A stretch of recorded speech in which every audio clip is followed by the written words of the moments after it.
جب ہم life style کی بات کرتے ہیں تو لائف اسٹائل کا مطلب یہ ہے کہ روزمرہ زندگی میں ہماری چوائسیز کے کیا پیٹرنس ہیں. وہ فوڈ چوائسیز ہو سکتی ہیں, وہ ہمارے سلیپنگ پیٹرنس ہو سکتے ہیں, اسی طرح ہم کتنے فزیکلی ایکٹیو ہیں. کیونکہ آج کا پوڈ کاسٹ ہم شادی culture, ostentation culture, pomp and show کے حوالے سے ڈسکس کر رہے ہیں. سو اس پرسپیکٹیو میں رہتے ہوئے آپ کے لائف اسٹائل کا ایک بڑا ہی امپورٹنٹ ایلیمنٹ ہے, اور اس ایلیمنٹ کا نام یہ ہے کہ ہمارے اسپینڈنگ پیٹرنس کیسے ہیں. جب ہم اسپینڈنگ پیٹرنس کی بات کرتے ہیں تو فریال اس میں ایک بڑا امپورٹنٹ اور پہلا پوائنٹ یہ ہے کہ ہم پیسہ خرچتے ہوئے اپنی نیڈس کو فالو کرنے کے بجائے ہم اپنی وانٹس کی طرف چلے جاتے ہیں. یس اب یس نیڈ ورسز وانٹس کو اگر میں تھوڑا سا مزید بریک ڈاؤن کروں تو فار ایگزامپل میں ایک کارپوریٹ ٹرینر ہوں, میں ایک لیڈرشپ ٹرینر ہوں, اور ٹریننگس کے حوالے سے مجھے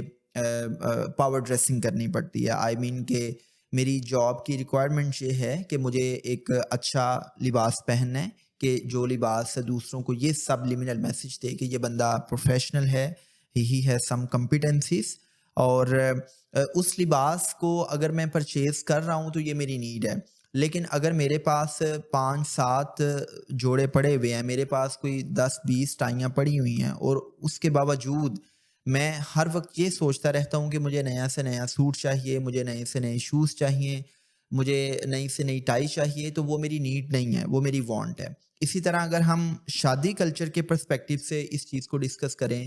تو شادی میں جو ایک بڑا ہی امپورٹنٹ ڈے ہے وہ ہوتا ہے جی بارات کا فنکشن یا آپ کا ولیمہ فنکشن. ویسے تو اب جو رسم حنا ہے یہ بھی ساری کی ساری چیزیں ہماری شادی کلچر کا حصہ ہے, لیکن میں مثال کے طور پہ صرف یہ نکاح ڈے کو ڈسکس کر رہا ہوں کہ جی جو جی بارات ہے. اب بارات پہ اگر ہم نیڈ ورسز وانٹس کو تھوڑا سا ڈسکس کریں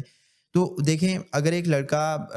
شیروانی پہننا چاہ رہا ہے تو وہ شیروانی آپ کو 10,000 سے لے کے 20-25-30-50,000 تک مل جاتی ہے. لیکن اگر ایک لڑکا یہ کہتا ہے کہ جی میں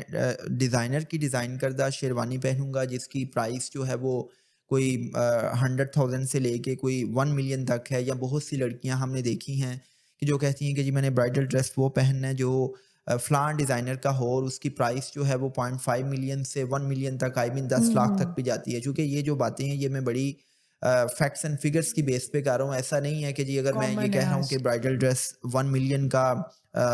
اگر کوئی بچی بیٹی ڈیمانڈ کر رہی ہے تو وہ غلط کر رہی ہے, because there are so many families کہ جو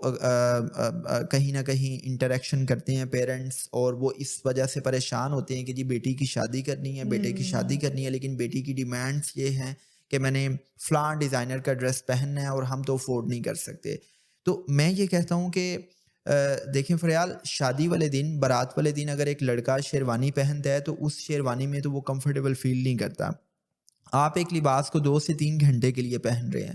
اور اس لباس کو پہن کے آپ کمفرٹیبل نہیں ہیں, آپ اس کو کیری نہیں کر سکتے, اور وہ لباس ساری عمر آپ کے وارڈروب میں پڑا رہے گا, اور آپ اس پہ 10 لاکھ روپیہ 5 لاکھ روپیہ خرچ کر رہے ہیں. ایک دلہن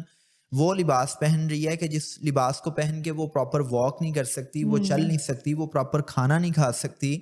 تو اس لباس پہ آپ اگر 5 لاکھ 10 لاکھ روپے خرچ رہے ہیں تو یہ فضول خرچی کے زمرے میں آئے گا. یہ آئی مین کہ آپ اپنی نیڈ کو پورا نہیں کر رہے بلکہ آپ نفس کی غلامی میں وانٹس کو پیسے کا پورا ضیاع کر. کر رہے ہیں. میں اس حوالے سے حبیب اللہ صلی اللہ علیہ وسلم کی ایک بات کوٹ کروں گا. آپ صلی اللہ علیہ وسلم کا یہ فرمان ہے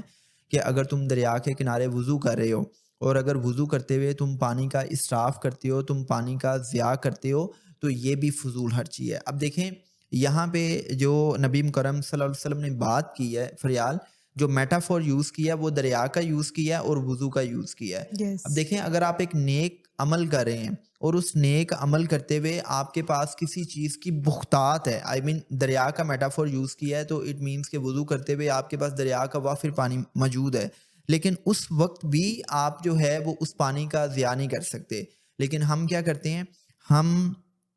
اپنی نیڈس کو پورا کرنے کے بجائے ہم وانٹس کی طرف چلے جاتے ہیں, اور ہم پیسے کا بے تحاشا استعمال کرتے ہیں. اور میں نے ایسی بھی بیٹیاں دیکھی ہیں, ایسے بیٹے دیکھے ہیں کہ جو اس وجہ سے نہیں شادی کرتے کہ جی میرے پاس اتنے لاکھ ہوں گے تو میں تب شادی کروں گا.